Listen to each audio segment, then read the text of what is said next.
नमस्कार। तो आइए सुनते हैं कहानी मोटर के छींटे। लिखा है मुंशी प्रेमचंद जी ने। आवाज अनुपमा की है। क्या नाम की प्रातःकाल स्नान पूजा से निपट, तिलक लगा पीतांबर पहन, खड़ाऊं पाँव में डाल, बगल में पत्रा दबा, हाथ में मोटा सा शत्रु मस्तक भंजन ले के जजमान के घर चला। विवाह की साइत विचारनी थी। कम से कम एक कलदार का डॉल था, जलपान ऊपर से। और मेरा जलपान मामूली जलपान नहीं है। बाबुओं की तो मुझे निमंत्रित करने की हिम्मत ही नहीं पड़ती। उनका महीने भर का नाश्ता केरा एक दिन का जलपान है। इस विषय में तो हम सेठ साहूकार के कायल हैं। ऐसा खिलाते हैं और इतने खुले मन से कि चोला आनंदित हो उठता है। जजमान का दिल देखकर ही मैं उनका निमंत्रण स्वीकार करता हूँ। खिलाते समय किसी ने रोनी सूरत बनाई और मेरी क्षुधा गायब हुई। रोकर किसी ने खिलाया तो क्या, ऐसा भोजन कम से कम मुझे नहीं पचता। जजमान ऐसा होना चाहिए कि ललकारता जाए, लो शास्त्री जी, एक बालूशाही और। मैं कहता जाऊं, नहीं जजमान, अब नहीं। रात खूब वर्षा हुई थी। सड़क पर जगह जगह पानी जमा था। मैं अपने विचारों में मगन चलता चला जाता था कि एक मोटर छप छप करती हुई निकल गई। मुंह पर छींटे पड़े। जो देखता हूं तो धोती पर मानो किसी ने कीचड़ घोलकर डाल दिया हो।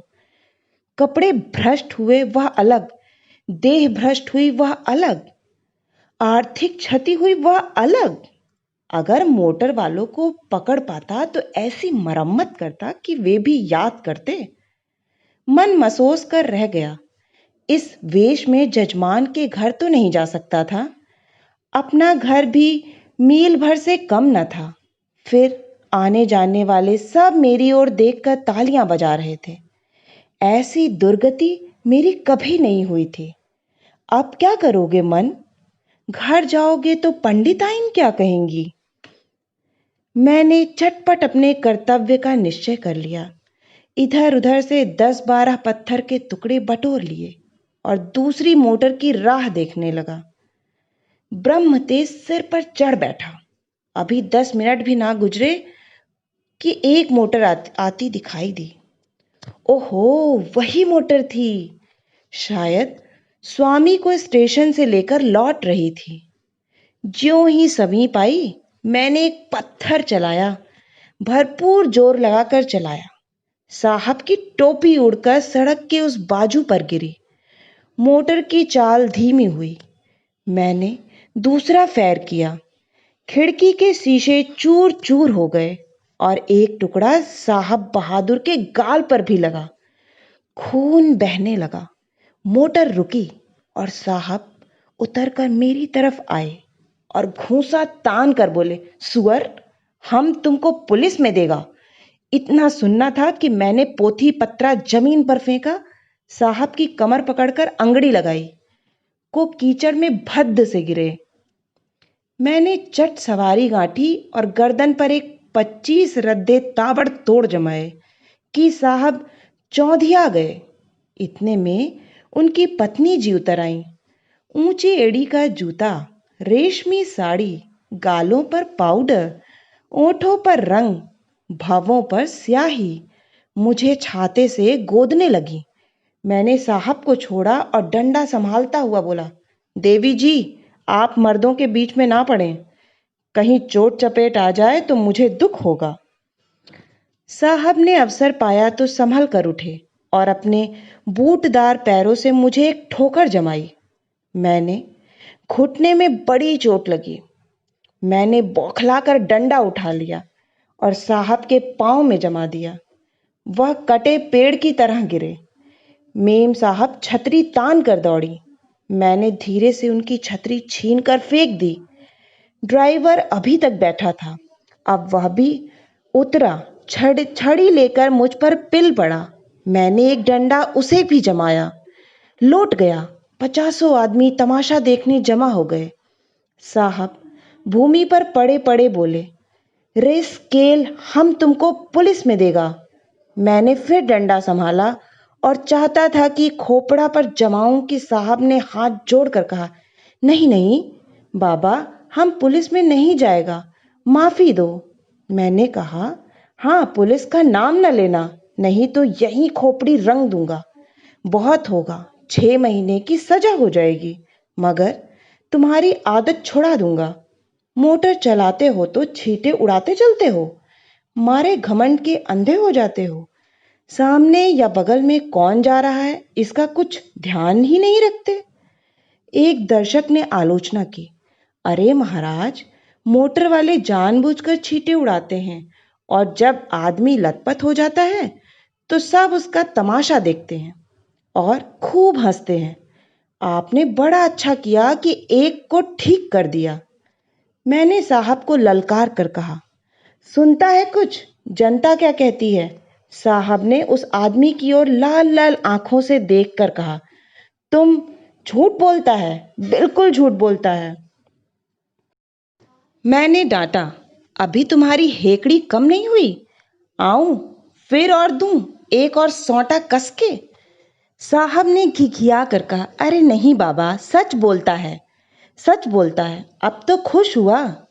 दूसरा दर्शक बोला, अभी जो चाहे कह दे, लेकिन ज्यों ही गाड़ी पर बैठे फिर वही हरकत शुरू कर देंगे।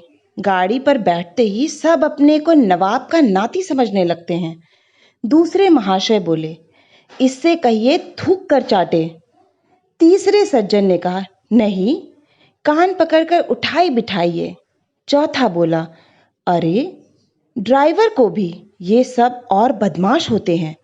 मालदार आदमी घमंड करे तो एक बात है, तुम किस बात पर अकड़ते हो? चक्कर हाथ में लिया और आंखों पर पर्दा पड़ा। मैंने यह प्रस्ताव स्वीकार किया। ड्राइवर और मालिक दोनों ही को कान पकड़कर उठाना बैठाना चाहिए। और मेम साहब गिने, सुनो मेम साहब, तुमको गिनना होगा, पूरी 100 बैठकें, एक भी कम नहीं, ज्यादा जितनी हो जाएं। 2 आदमियों ने साहब का हाथ पकड़कर उठाया, 2 ने ड्राइवर महोदय का। ड्राइवर बेचारे की टांग में चोट थी, फिर भी वह बैठकें लगाने लगा। साहब की अकड़ अभी काफी थी। आप लेट गए और ऊल जलूल बकने लगे।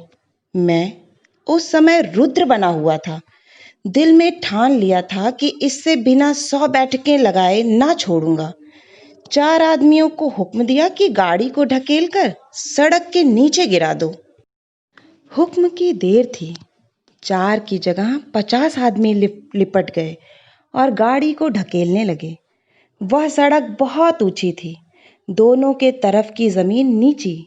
गाड़ी नीचे गिरती और टूट टाट कर ढेर हो जाती।